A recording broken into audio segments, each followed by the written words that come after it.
សំទោសខ្ញុំ prefer live ដោយសារគិតថាចប់ទៅយើងអាចវាងាយស្រួលជាងយើង record ហ្នឹងណាបងហើយក៏អាចមានអ្នកគាត់អាច raise សំណួរមួយចំនួននៅលើ Facebook ចឹងអាចជូនទៅវាគ្មិនផ្ទាល់បានជាងយើង record ចឹងឥឡូវយើងនៅលើ Facebook ហើយ ចូលខ្ញុំចូលទៅមើលជុំ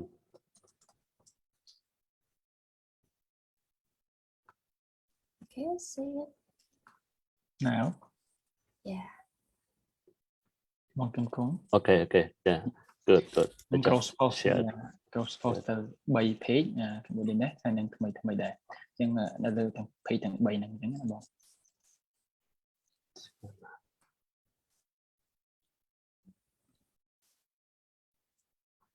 Okay.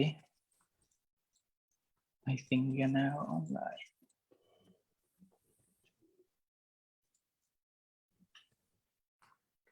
So to page. Job you share to our page is okay.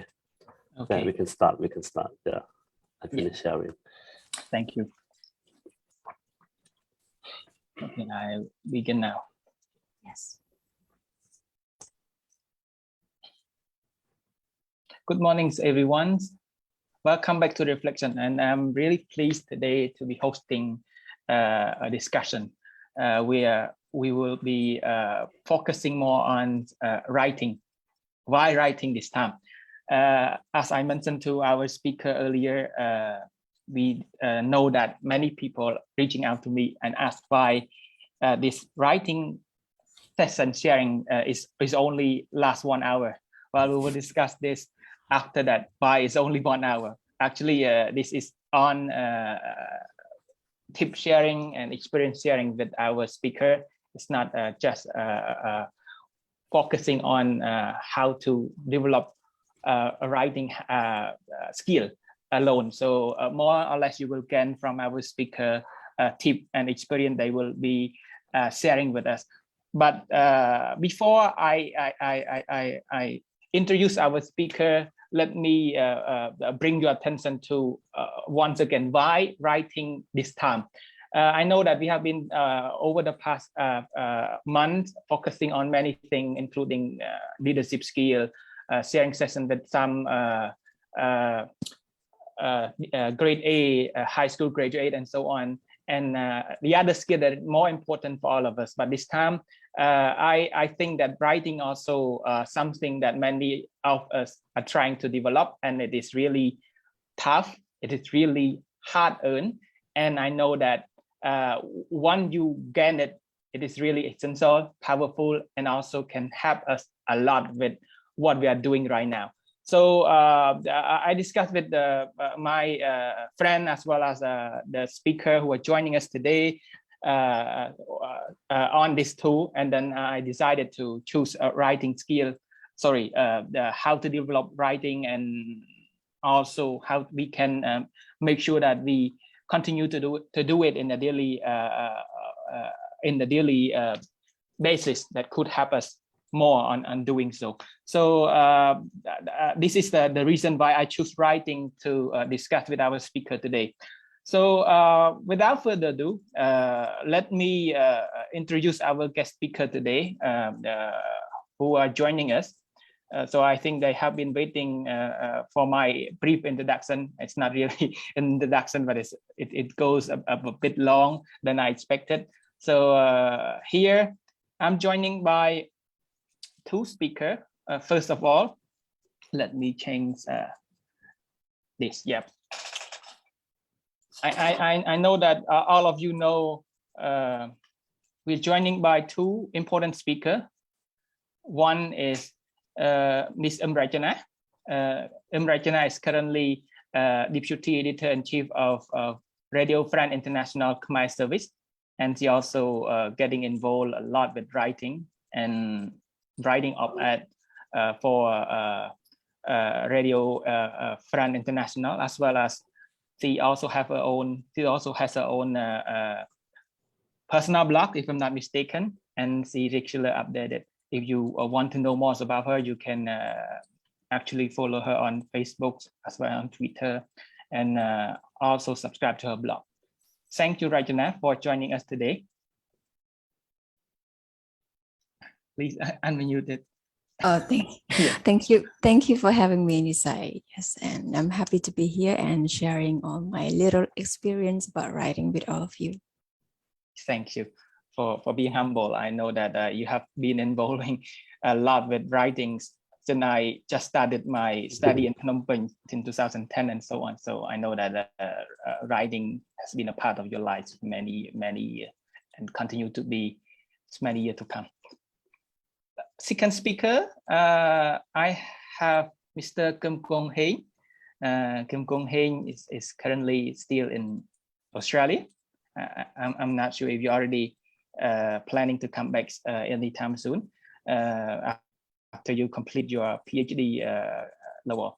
So Kimkong Heng, he actually you are an Australian awards scholar, and he pursuing his study at University of Queensland. But what you generally know much about him is his op-eds appearing on many different news outlets in the region and also domestically. You can actually Google his name and see. And the most important part of his career and profession as a writer, he also co-founds Education Forum, I'm not mistaken, right, Mr. Kimkong? And he currently is chief editor. He's been supporting a lot of young writers to pursue their writing skill and mentoring them to be at least a writer on their own independently. Kimkong, you may want to say some things about yourself a little bit more. No, that's a very good introduction. So thank you very much for inviting me to participate in this discussion. Hopefully I can share some experience and inspire young writer to write more op-ed and opinion pieces. Yeah, thank you. Thank you so much. Thank you so much, Kimkong and Rachna, for being part of our program today. I know that you all are very suitable to actually joining this discussion and sharing your personal experience as well as your tip on how to start, at least to begin writing an opinion piece, and then find out whether you can continue to do it more. So once again, everyone, the discussion is done in English, and I know that it might be limited to some audience here who are watching us, but we will be trying to at least we bring all a speaker here who are really good for you to reach out. So after this forum, you can reach out to them individually to discuss more about or at least seek their help and support on that. So let me begin our discussion right now on how to start writing an opinion piece. Let me begin by posing a question to Rachna.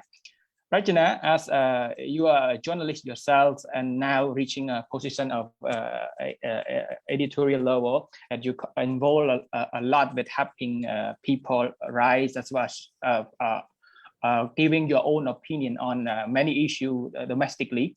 For example, like on the social issue, I know that many people have been reading it. So tell me, why have you started writing? Why have I started writing? As in op-ed or as in writing in general? That would be in general, but op-ed Okay. would be the most important part of your current books. Yeah, right. Okay, so I started writing since I was in high school because I was into Khmer literature subject, and after I competed the National Outstanding Student in grade 12, and I was like awarded like number 5. So after that, I started falling in love more and more with writing, to the point that I joined the writing course at the Khmer Writer Associations. So Khmer Writer Association they have this course which coach us to write novels, short stories, poems, and other kind of script, television scripts or commercial scripts. So that's where I started. But then after that, when I joined RFI, those knowledge I gained from the writing course from the Khmer Writer Association, I put it into practice during my time in RFI. So it's quite beneficial because, you know, when you used to have those backgrounds of learning how to write Khmer correctly with the sentence structures and grammar, and then you have this kind of emotions and you know more words in Khmer, so you can play with words in your writing. That's make my writing you know, distinguished from others. Wow. So this is how I started writing, and because of my playful of word in news article, my boss had given me a chance to try writing op-ed, because op-ed is kind of a lot deeper than hot news, as we may know, and it's requires some kinds of critical thinking. I wasn't good at writing op-ed at first, but I used to I slept at the office at night, because at RFI, we write an op-ed today for tomorrow morning broadcast. So someday I would stay late, or I slept at the office just to finish my writing. I spend the whole day researching and stuff, and I write at night because it's quiet and I can focus more, and then record my voice for tomorrow broadcast. So that's very tough at first, but after all this year, it's become more and more easier, because you know, you've been in this field for so long, for almost 10 years. So you cover all the stories, so you know all the background. So it's getting so much easier and faster to write the op-ed. But it's still not that easy. It's still critical. You need to research, and you need to keep you know, not just follow up the situations or the news in Cambodia, but also in the region and all across the world. Thank you, Rachna. Thank you for sharing with us why you started writing. Me, I think personally agree that it's really critical. It's really tough to build, and being colorful, being playful in language, especially in Khmer, is not really the things that most of us feel that we could learn it quickly, let alone in English. So that really appreciate that. My question to Kimkong, I think you also have at least experience in writing for many years, and you keep doing a lot, not only for yourself but helping young people. So I know that I won't ask you why you started writing, but I will ask you because you started writing focusing on education, but after that you focus more on foreign policy, you focus on politics and so on. Why that happened along the way? So I will ask about critical question on writing after that, but this is more general, and it's more about a personal experience of the writer themselves. The floor is yours, Kimkong. Okay, so thank you. So my experience is quite different from Rachna's experience. I started a bit late.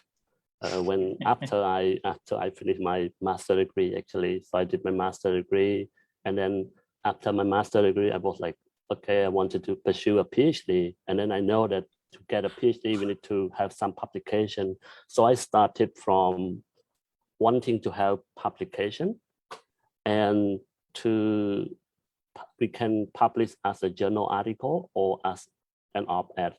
So I was introduced to op-eds, writing, people sharing their op-ed, and I saw that, and I started thinking, what about, should I write one? So I tried to start writing, and then when I finished one, I submit to some outlet, and then they got accepted and published. So that gives me motivation to write when I see my article is there. So the first reason is that I want to have a publication.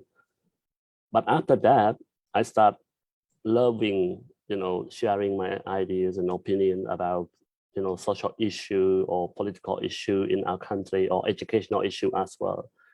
And then another thing happened that I not just want publication, but I want to share my idea, my research finding, and then I want to inspire other people to write as well. Because we know that we don't have many people who write, especially young, and then I want to inspire them. So to inspire young people to write, you need to be a role model and you need to write. So you write, publish, share your opinion piece and or whatever on social media.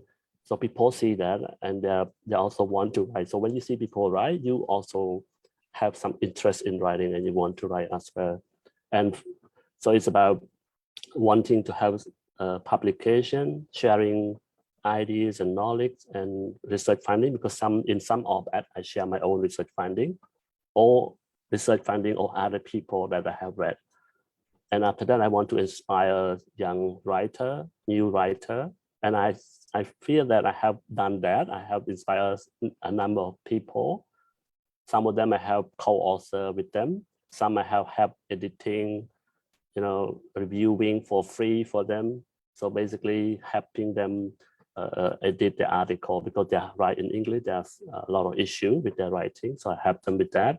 And finally, I want to inform the public about social issue, educational issue. For example, I'm more interested in promoting research and publication in our country. So I mainly focusing on writing about educational issue, research issue. So it's more about informing the public and shaping the public opinion, raising awareness about different issues that are important in our society. So that's how I started. So I started a bit late, and then the motivation behind what I'm keeping writing is that I want to share my idea, and then I also want to inspire a young writer and other people to also write. Yeah, thank you. Thank you, Kimkong. It seems like you both have a different start when it comes to writing, but sharing the same goals of, for example, like get the public informed, inspire others, and embolden for at least a change in what they're doing and making contribution to society. That's the most important part of writing. That's why I say it's powerful. So I think many people will ask, okay, if it is powerful, are people born to be a good writer? I see that many people argue that there's no shortcut to that. It is hard-earned skill. There's no shortcut to becoming a good writer. But you both have experience in this, and you met people. You also have trained them, a lot of young people, and Rachna as well, with the association writer. I think many people you have met from the senior level to the junior one, and then Kimkong from those who have no writing skill at all to those who have developed along the way, and those who are really learning very fast and quickly becoming a good writer. So I think this question is to you both, but start with Rachna. Are we born to be a good writer, or is that something we need to think in this? We are born to be writers, but not everyone can be a good writer. Right. I keep it short. Yes. We'll explain it later. Yeah. Really short and insight.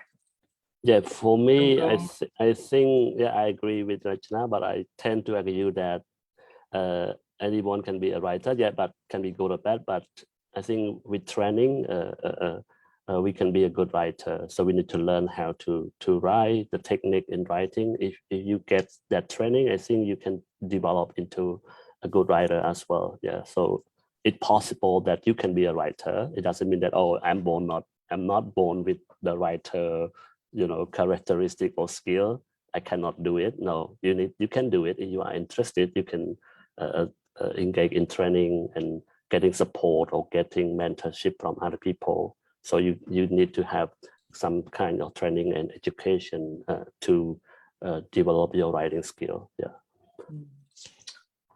Yeah, it's quite helpful. So we know that everyone's born to be a writer, but not supposed to be, or it might be depend on the nature of them and how they try. It can be a good writer. Okay. I think you were here, or our audience here might be wondering why. Why we discuss generally is about being a writer and so on. Our session is on writing an op-ed. Well, okay. Let me move to writing an opinion piece or opposite editorial in journalism language, and then it's more about getting your opinion, like Rachna mentioned earlier. It's quite in depth. It's quite critical. It's quite analytical.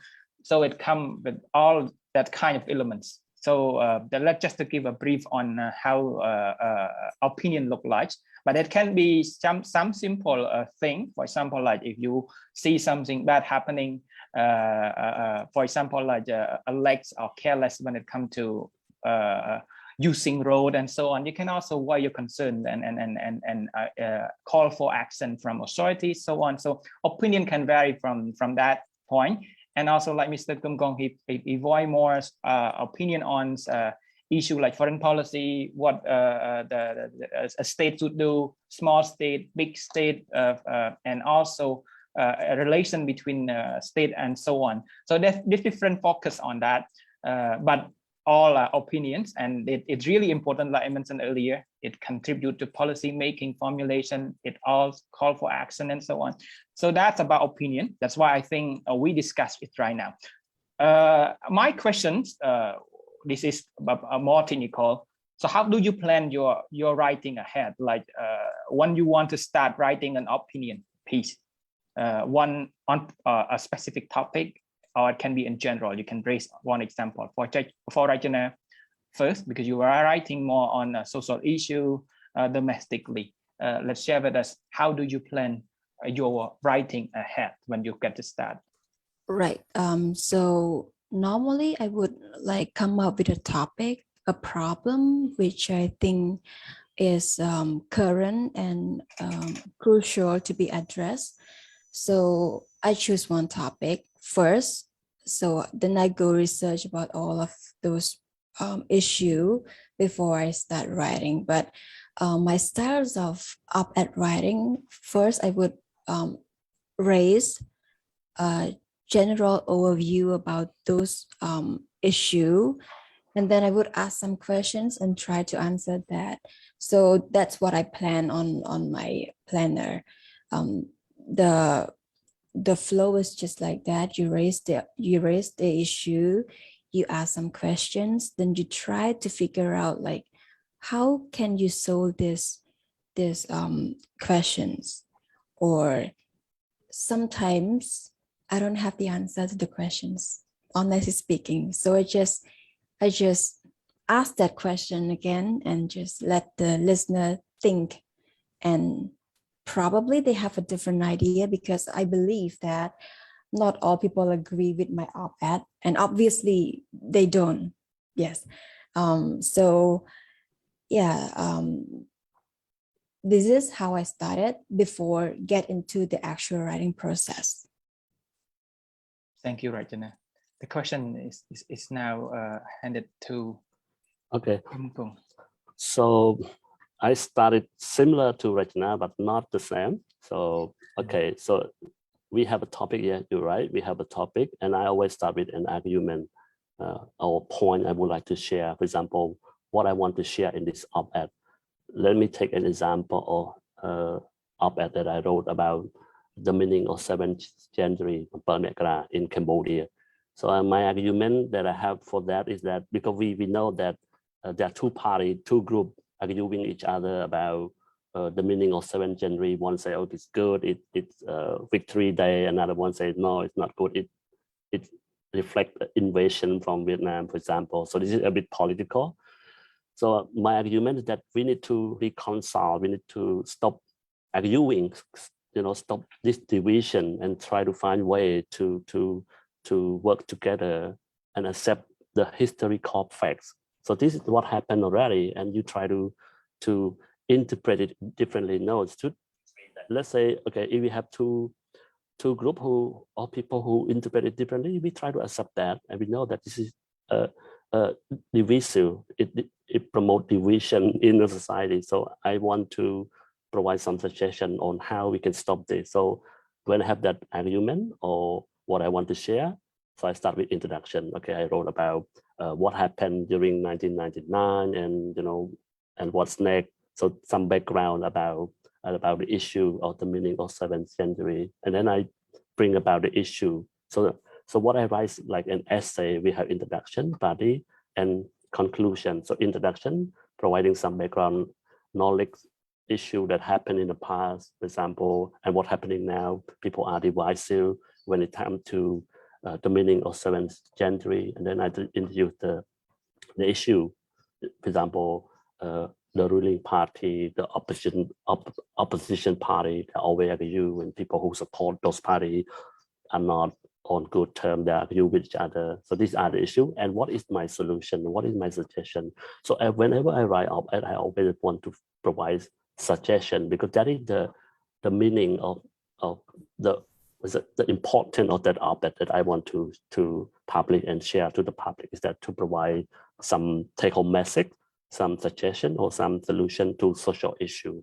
So I start with background, introduction, and then talking about issue now, what's happening, what are the issue, and then provide suggestion to that issue. So it's like Rachna said, sometimes the solution that you provide, sometimes you cannot find the solution. Sometimes you have the solution, but people might not think that it's a good solution, but it's your idea. You want to share that.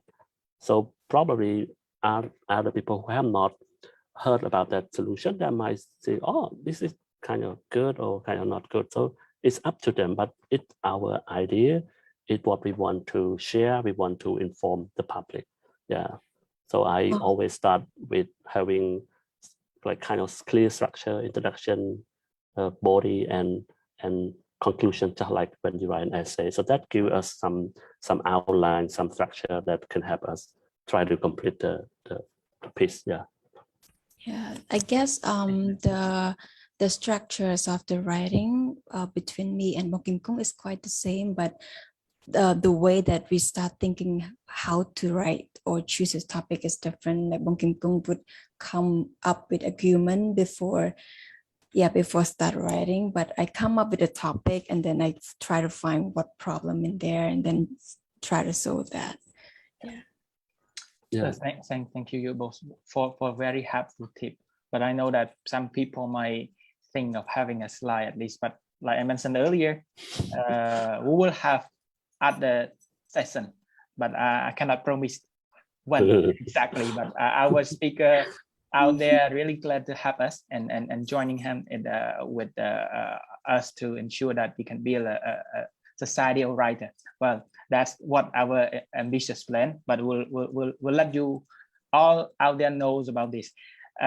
Again, I think there's something that I really want to figure out in this, both of your answer to my question. But one of the problem that most people face right now is not most people, but most writers, especially young writers, when they start to do the works, when they start to find out what kind of thing they want to write about, of course, they need to know what they like. But personally, getting involved myself with writing, and I know that the most difficult part, maybe it's other people might find differently, is getting a topic to start with, or at least a specific topic to start with. Rachna, can you share with us how you're able to find a proper topic to start writing with?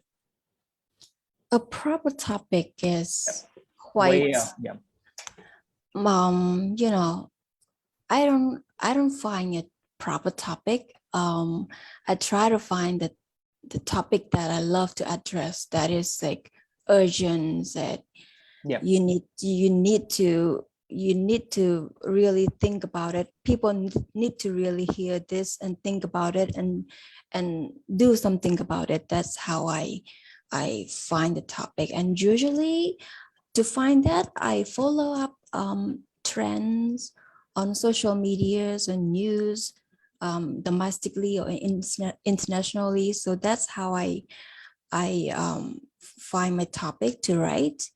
And sometimes, as I can raise one example, in 2018, the elections, the national elections in Cambodia, after the NEC announced the result, the CPP party, which is the government party, start to, you know, claim this as the success because they won like landslide. And the NEC also claimed that the voting was, you know, the proceeds of the voting and the new system that they have like introduced is very accurate for the election. And then the opposition party, who was back then vanished from the election, they also claim that they also like somehow succeed in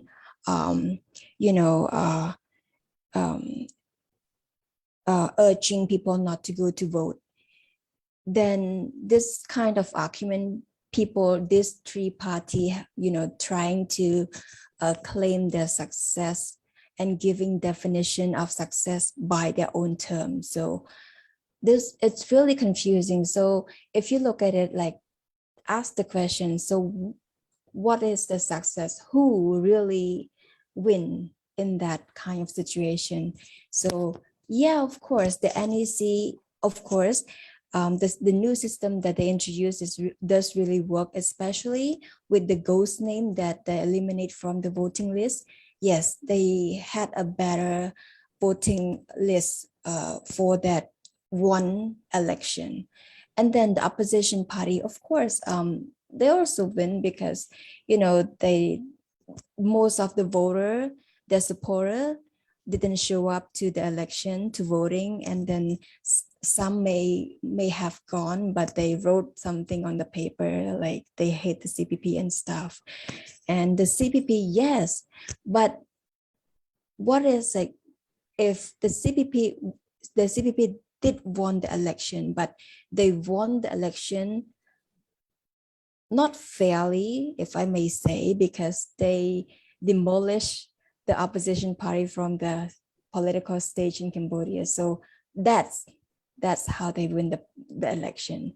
So I put all this fact out there, and then I just ask one question, just so who win these elections? That's yeah. The argument is already out there. We're just trying to make it clear for each case. So that's how we have a different kind of writing style for op-ed. So it depends on the topic.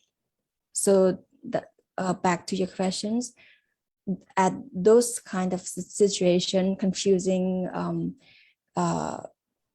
claiming the winning of the election. So I wrote that op-ed out, and I hope somehow people understand like who's the election for, who won the election seriously. So yeah.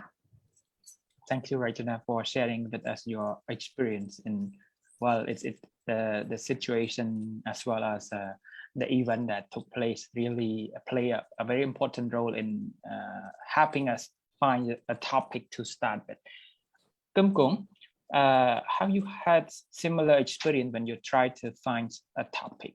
Especially, there's a lot of topics, but do you prefer something that you like or something that matters?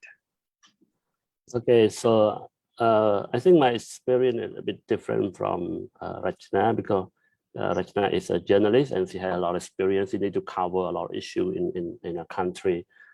For me, I'm not a journalist, but so why I write is only opinion pieces. So what the topic that I feel that it depends on the field as well. For example, if you studying international relations, political science, it's easier to select topic to write about, because there are a lot of things happening about politics in our country or around the world. For example, if you write about foreign policy, you can focus on Cambodia-China relation, Cambodia-US relation, Cambodia-US-China relation. So various topic that you can choose to focus on. For example, in 2022, this year, you can write about Cambodia as Asian chair, or Myanmar issue, Myanmar crisis, and how Cambodia can contribute to solving that crisis. So you see, these are all a lot of political or geopolitical issue that you can pick up and write about.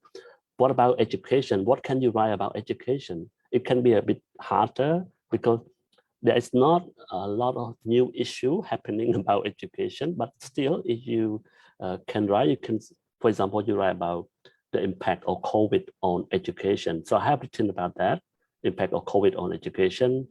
I have also written about Asian, the challenges that Cambodia faced when it became Asian chair. But I found that in political science or international relations, it's easier to write about, and there are a lot of people that have written about those. You can read and write. So to select a topic, I think it's important to read first. If you're not sure about what topic to read about, you need to read a lot of op-ed as well, or a lot of opinion pieces. For example, what other people have written about. So they write about this and that. You can also write about the topic. Why? Because it's easier, because people have written that. You can somehow give you some idea how to approach the topic and how to write about the topic. For example, they have written that and they publish in somewhere, for example, outside the country or in other international outlet. You can write that. If you are less experienced, you can write similar topic, but not copying and paste from them, okay? Just read to get idea how to write about that issue. And you write that and publish locally in, for example, Cambodian or Khmer Time or Phnom Penh Post or other platform that allow you to publish your opening pieces. And I would recommend Cambodian edited by Nisai, I think very supportive. And I have recommended a lot of people to write and publish theirs, and some of them have written and published in Cambodian. So I think we're very good. So first, in my approach, is to read a lot of people writing and to choose one topic. When you get the topic, you can write one issue about the topic, or you look at the topic from another angle or another perspective. For example, people have written about the topic already, and then you can write about the topic aspect, but from your own perspective. For example, okay, addressing Myanmar crisis, use perspective with your own perspective, a Cambodian perspective. See, you can do that. And in my case about education and COVID, I have written a few articles about the opportunity that COVID provides for us. For example, although there are a lot of impact that we get from COVID or the pandemic, there are opportunities that provide us with opportunity to transform our education. There are more online facility or somehow transformation or digitalization or education system. So a lot of teachers and students are more familiar with online or blended learning, etc., etc. So these are the things that we can focus on. So when there are impacts from COVID-19, you can focus on the opportunity. So this is one topic. Yeah. And how to write about that? Read, you need to read to get idea, because writing is about having idea put in document, right? If you don't have idea, how can you write? So how to get idea? Through reading. So if you read more, you get more idea. You can also, use some word or some phrase from other people writing and use in your own writing.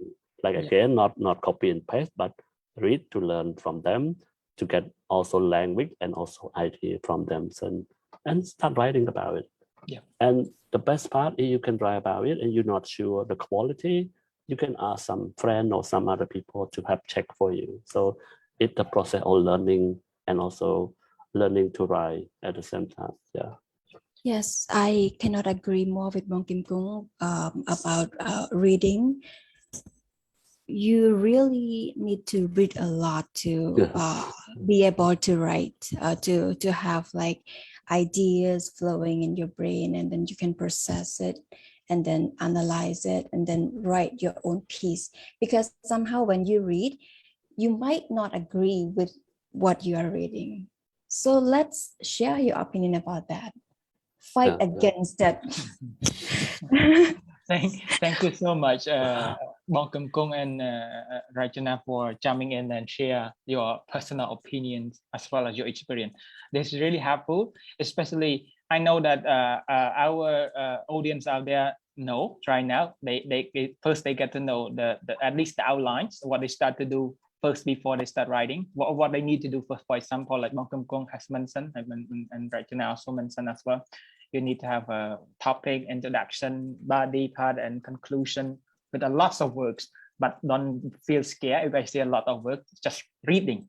You cannot become a writer without reading. And you I think there's a quote saying, a writer is the reader and reader is the writer. So both of them, I think they share the same thing. You read, you get the idea, and then you write. You write, and you need the idea. You need back to read. So this is how a writing process would need. I always advise my colleagues as well to read more if you want to have a lot of idea when it comes to write. At least you get more comprehensive ways of presenting your ideas. That's how the writing works. Yes, that really helpful, the tip. Now I move to another part, the biggest challenges when it comes to writing. I'm not sure if the other might share the same concern as me, but when I started doing so, the first problem that I face is actually, one, I tend to write a long piece always, and I become addicted to doing so, and it's hard. I know that we tend to want to write, and if we are not satisfied with short piece, that's a problem. I don't want other writer to do the same. Like young writer, don't feel satisfied only when you start writing very long piece. And another one is that the problem is that we tend to put everything in one single piece. Like our speaker mentioned earlier, specific topic, what your argument will be, and then try to write and then supporting argument and so on. But my problem personally is that putting all things in one piece, but I think that young writers also feel the same way when they start to write. They want to address everything within one piece. So my question to Rachna, what should we do to make sure that we stay focused on a specific topic and not trying to be presenting everything in one piece? You know, you have to, I personally I face the same problem first, yeah, but some issue has to be long. Some article has to be long, but you can shorten it down by narrow your topic, chop it into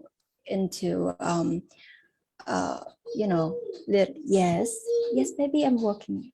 I'm sorry, my nephew is here. So this is like Bong Kimkong. Sorry. Yeah. Bong Kimkong. I can. Oh, okay. Sorry.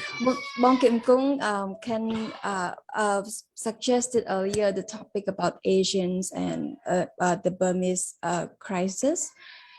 Yeah, the role of Asian in Burmese crisis. How about like to narrow it down and we focus on just Cambodia as the chairs of Asian involving in solving the crisis in Burma.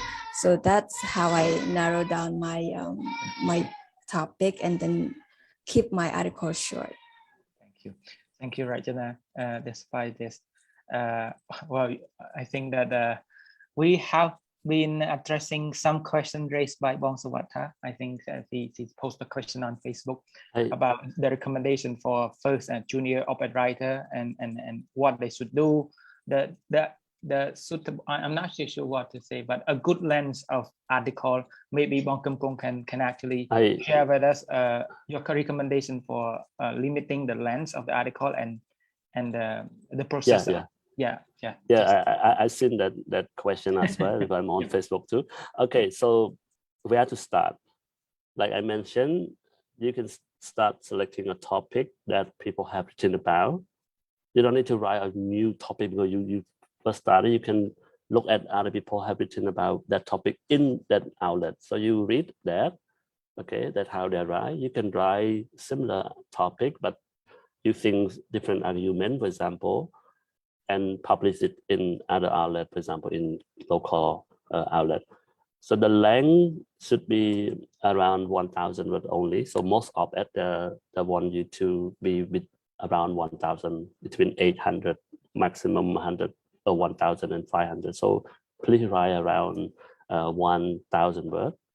That would be good for op-ed, not too long, because some outlet they require you to write around 800 only. So it's not too difficult to write.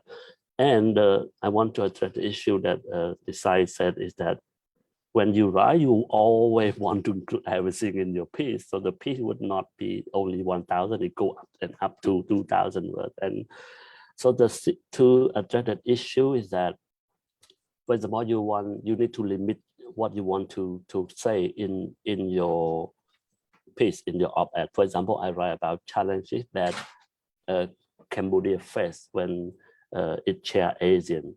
So to limit the length or the word limit of that piece, because there are a lot of challenges. Yeah, you can mention 10, 20 challenges. To limit that, you need to focus only on 3. I always say 3 major challenges. Okay, so you focus only on 3. So choose what are the 3 challenges that you think will be confronted with, that Cambodia will be confronted. So I choose, okay, one is Myanmar crisis. Second one is South China Sea. Third one is about our image, Cambodian image as a chair or Asian, because we have been attacked before when we were Asian chair. So you focus only on 3 issues only. So 3 issues, 1 issue you write about 2 paragraphs, another issue 2 paragraphs, another issue 2 paragraphs. Totally you will have around 1,000 words. So you don't need to mention all the issues, all the challenges. You say, in this article, I would like to focus on 3 main challenges. So 1, 2, 3, wrote about 1, 2, 3. Conclusion, saying that, okay, so these are the 3 challenges that Cambodia will face, although Cambodia might face other challenges, but I think these are the 3 challenges. And that is the end of your op-ed. So just 3. And when you mention only 3, your piece would not be too long. So you can limit what you want to cover in your piece. So that's a strategy to make sure you within the word limit. Yeah. So what you want to say? So to that problem in your op-ed, you might have like more problem to address in your article, but choose the 3 that's legitimate, that is like really seriously deadly important, and just cut out the others. Small issues, just get rid of it and just focus on the 3 that Bong Kimkong has mentioned. I guess that helps with the length of the article. Thank you. So again, back to the tip is that you need to read first to understand how other people have written about that topic, and you can start writing your own, share your own idea about that topic as well. You can use some idea from other people who have written that, you cite them by putting link and try to add your own idea, your own perspective in that. So other idea, your idea together, it become one op-ed. So reading, again, very important for you to get idea to write. And you can write, use idea from other people and also add your own idea. So together you can see you can gonna have one op-ed. Yeah. I used to do that too, Bong Kimkong, actually, as a beginner in op-ed writing. I used to disagree to the others op-ed, and then I write my own piece because I'm not agreeing with you, so I'm voicing my own voice. So that's how I start like that's the beginning phase of my op-ed writing. That's how I started too. So yeah, I think agree. So you there are for two. I like to clarify that can be two options. One is that you agree with other people. So you read that op-ed, you don't agree, you can share your idea, disagreeing to that op-ed. Another point is that you agree with that op-ed, but you add more idea, more your own perspective to that issue. So you agree with them, but you add more. So you see that how we can have a flow of your op-ed is that you agree with other people, but you want to add more idea. So this is the value of your op-ed. You're not just having the same to other people, the same idea, but you have more idea or you have different idea to other people. yeah, and that's the op-ed is all about. It's about sharing your own perspective to the issue. And other people might disagree with you. I have done that. I wrote one op-ed. Other people disagree. They write an op-ed to go against me, like a respond to my op-ed. I read the response. I write another op-ed responding to that op-ed. So it's like debate. It's fun. But debate, yeah, it's very fun. Debate through op-ed, Yeah.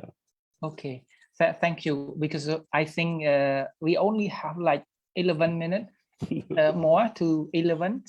So, Regina, if it is fine to have like 5 minutes over yes, time? of course. Yes, okay. Of course. So now our speaker agreed to extend 5 minutes more. I still have two other questions to ask because there's a lot of things in mind when it comes to writing, but you all have given a great idea on the issue and then what to do and to deal with it. Another question is how to make sure that we integrate into our daily lives, to make it sustainable, to make it a habit of us doing so on a daily basis, if not, but at least weekly, monthly, and so on, at least to keep ourselves involved writing. This is really difficult. For me personally, also face the same issue that also need to deal with it, need to set time for doing so. So we know that everyone is busy. It's all affected our ability to concentrate on writing. But Rachna, if I ask you, how can you allocate time in dealing with this kind of problem and putting more effort into writing, given that you have a lot of tons of work to fulfill daily? Make sure that writing is your priority. To be honest, I have been observing myself like as a daily routine, and I know like the time, my productive time. So within that productive like timeline, I know that I will be productive in writing around those time. So I will start writing. I would think about a topic first in advance, like a few days in advance, and then for that day come the day that I am assigned to write the op-ed, then I would choose that typical productive time of writing to focus on writing. And if it's not enough, then I would research more. But it would take like sometimes writing is the most difficult part about starting writing is the first sentence. I don't know if you guys agree, but I having this problem that if I cannot start the first sentence, then I would stare at the blank document until my forehead bleeds. So yeah, if I can start just one sentence, then the flow would go very, very well after I have structure my op-ed like structures already. So for me, I usually write during my productive time in writing. So I have observed myself, and that becomes the habit. Yeah. Thank you, Rachna. I think it is quite helpful for us, like choosing productive time to write and then understand the situation is the only way. Set priority for that. You need to keep writing as much as you could to make sure that you still maintain a quality of writing. And it is a lifetime skill. It cannot be built and then after that you abandon it I think that there's no way that you become a good writer, not good writer, but just a normal or medium writer. You still need to maintain your ability to write. My question to Bong Kimkong will be different because you have been working with young writer, you have been mentoring them to write a lot, editing, co-reviewing, and co-authoring, and so on. So you have a lot of ideas about young writer. So tell me the common issue you notice when it comes to helping them, and what do you think they should prepare and at least change themselves when they want to write? At least your recommendation really help them, because some of them might be watching this. Okay, I don't know where to start with this. What are the challenge?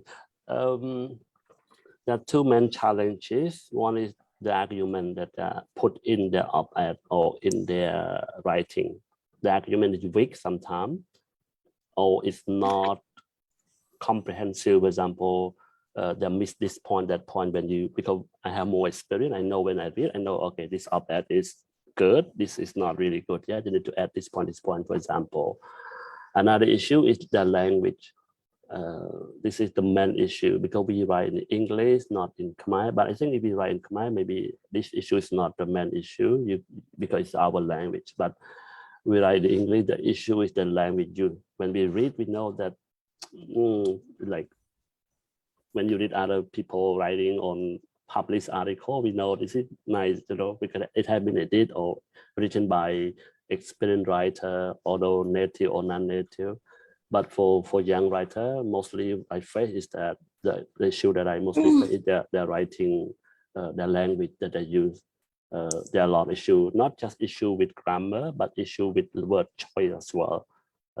They use different word choice that it should not be this word, but they use this word. It should not be this phrase, but they use this phrase. So, and some phrase, sometimes I feel frustrated or dissatisfied because this phrase is, you can learn to use this phrase by just checking that word in the dictionary. It needs to, for example, the word in terms of, it has to have s, all the time when you write.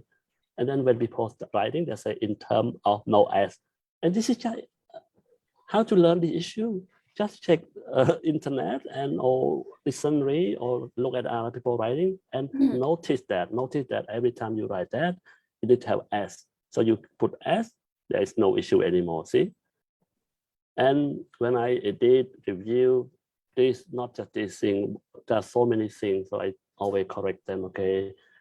Add s, or this is ing, word pattern, and etc., etc. So there are some common errors that can be easily avoided if they pay more attention. So I think I encourage young writer to pay more attention. When you read other people op-ed, look at the phrase that they use, look at the sentence that they use, and learn to use those some of them are fixed phrases that you need to use, that you cannot change that phrase. So this is not just op-ed, anything, writing book chapter, writing journal article.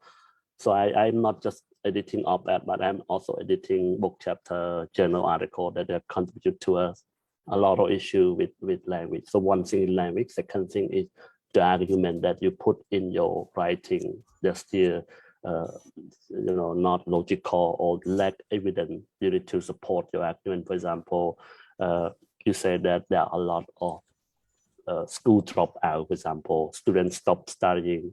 What is the percentage of school dropout? The latest one, search for that. Go online and search for, or read an article, or read on website, or Ministry of Education, for example, anything, or from newspaper, cite that, okay, the school dropout in 2020, for example, is 20%, for example. Cite that, and it add value to your op-ed.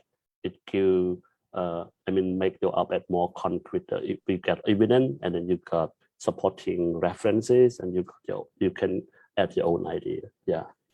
Thank you, Bong Kimkong. This is a really. Oh, you want to add something? Yeah, because I've been into, I am an editor, so I edit a lot too. So I face the same problem as Bong Kimkong mentioned, like the spellings and stuff is very, the younger ones tend to be not careful enough in writing, and I can share my experience. I am a perfectionist, and there's good point and bad points about that, but it's not about that perfectionist thing. In writing, if I am not sure that this word is correct, then I would go check it first before I write it down. And if I'm still, otherwise I wouldn't continue writing until I know this word is correct first. So that's what I always practice. Yeah, I agree. Because English is not our native language. Whenever I write, until now, I write a lot, but I still use dictionary. Whenever I write, I have dictionary open with me, Google Scholar and Google open with me. I search all the time when this word I'm not sure, new word or new phrase. I search how to use this word in the dictionary. I cannot find in the dictionary. I search in Google. I search in Google Scholar to make sure that the phrase that I use is correct. Other people have used that as well. So when you feel confident that it's correct, so it's easier for editor as well. When you submit to them, they look at it. They don't have many problems with spelling, word choice, so they can focus on the content of your writing. They can give you more idea about the content. But if you have a lot of issue with languages and stuff, it's hard to understand your writing, and it's hard to give you constructive comment because it has been constrained by the mistake that you made in your writing. Yeah. So use dictionary, use Google to help you. Yeah. This is harsh. My word will be harsh, and excuse me for that. But your op-ed wouldn't have any value if you spell wrong. How can I trust your opinions if you don't even get your writing right? Thank you, speaker. And like Reginas say, sorry for it's a bit harsh, but it is genuine. It is straightforward and also honest. That's the only thing that you learn from honest comments. Don't say, oh, it's good all the time. I don't think that you gonna learn from that. Well, I don't want to buy another time from Reginas because he need to run to other session, but it cannot end without asking this one question. Most of us face the same issue, and they become discouraged to continue doing our job. It's not about time, it's not about managing our schedule, but it's about supporting from people. Well, I can learn to adapt to the situation. Some people might not read, and they might not share, they might not comment, and so on. So it is come to supportive issue. We feel like there's no people cares about what we write. There's not many people think that it matter. That's also discourage us from doing more.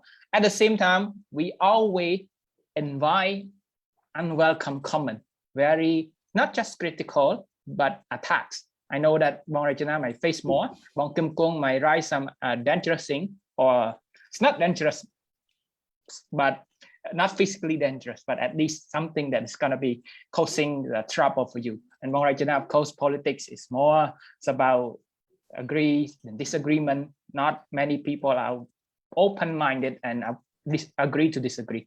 So the question will be to both of you, how you deal with that such, for example, attacks and supportive behavior toward us. Maybe Reginas first, and then after that, Heng Kimkong. Thank you. I think Nisai and me, we used to discuss about this kind of thing. Like, we don't have like, we post an article, they don't comment, people don't give us like thumbs up on Facebook, and it discourages us. But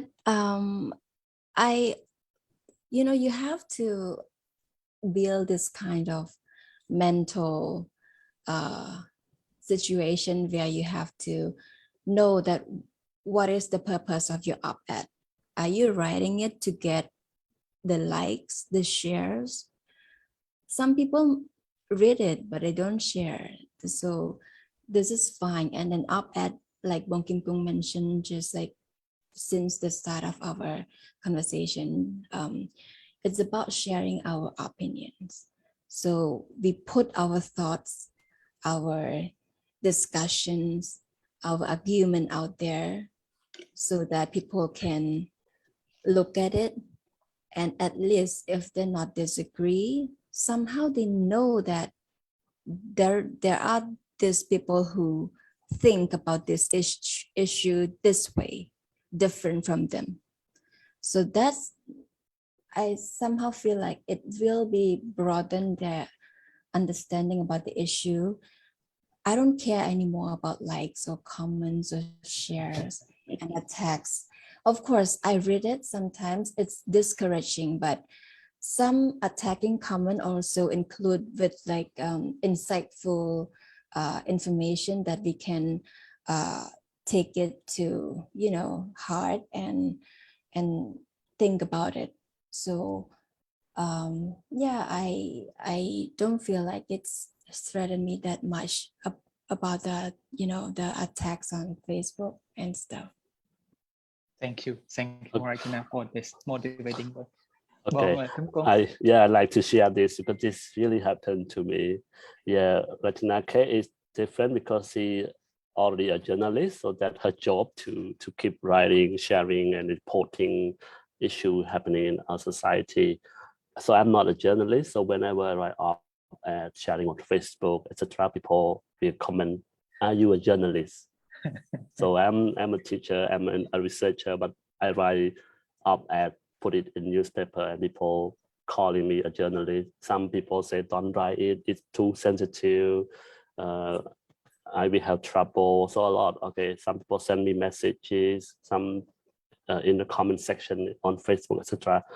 So there are a lot of issues, a lot of discouragement, but I think I'm motivated by my vision. So I have a vision that I want to share my perspective, my idea, and I want to inspire other people to also write. So back to my original, my the first question is that why I write is that I want to continue to share my idea, and I want to motivate other young writer, youth who write about issue in our society. So I can act as a role model. I can keep writing, and then when I write, hopefully people read, and then they get inspired to also write about issue in our society or issue relationship between our country and other countries. So there are criticism, that discouragement, but I can overcome those by sticking to my vision, my goal, my objective of writing. I bear my own credit by writing a lot of articles. For example, I have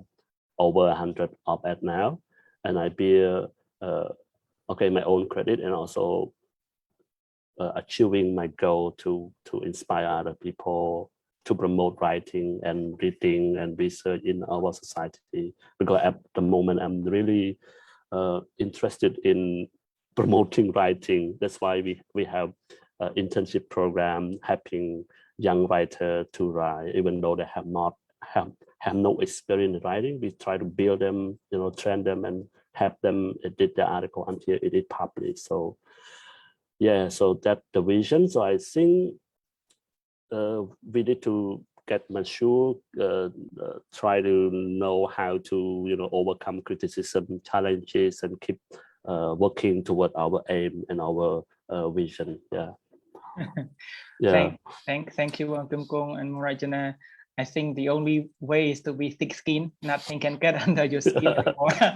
And then, like they both mentioned, no matter how good a writer you can be, or there's no matter how good your comprehensive writing is, people still have their own say on an issue contradicting your view or say something bad about you. So that's not something that you need to keep in mind. Be mindful that your mission is quite bigger than the word they say. That's the only thing you need to remember.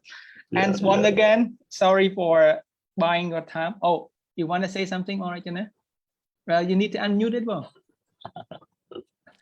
That's the one thing that you have to remember. Yeah, you're right. Thank you once again for joining us today, and it's really great discussion. And I know that I learned a lot from all of you, and I know our audience out there are also feelings the same. And sorry for buying more of your time. I think it's 8 minutes late for the initial agreed upon. So thank you, and I promise that to bring most of you once again in this forum, but might be in a more I'm not sure what to say, but people might be able to read from your slide, or at least to get more idea better than this. But I know that it's all already great, but we want to bring more great, a much greater than this one. Okay. Again, thank you everyone for taking part in today's discussion, and I'm really happy that I received a comment and feedback from our audience today that the discussion is really helpful for them. But don't forget to reach out to our both speakers. If you really have more questions, you can get their Facebook page. I will actually mention their name in the comment section after this. So thank you for following us, and don't forget we will bring other topic and speaker on this after this one along the way. So again, thank you, and thank you both speaker for this participation. Thank you so much. Thank you, Nisai, for having me. Thank you, Bong Kimkong, for sharing your experience. You said you begin quite late, but you're running very fast.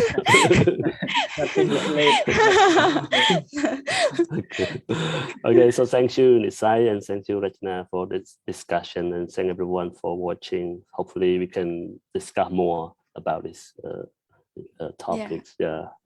Again, to help motivate and inspire other people to write. Thank you. Thank you. Thank you so much. Bye. Bye. Bye, everyone. Bye.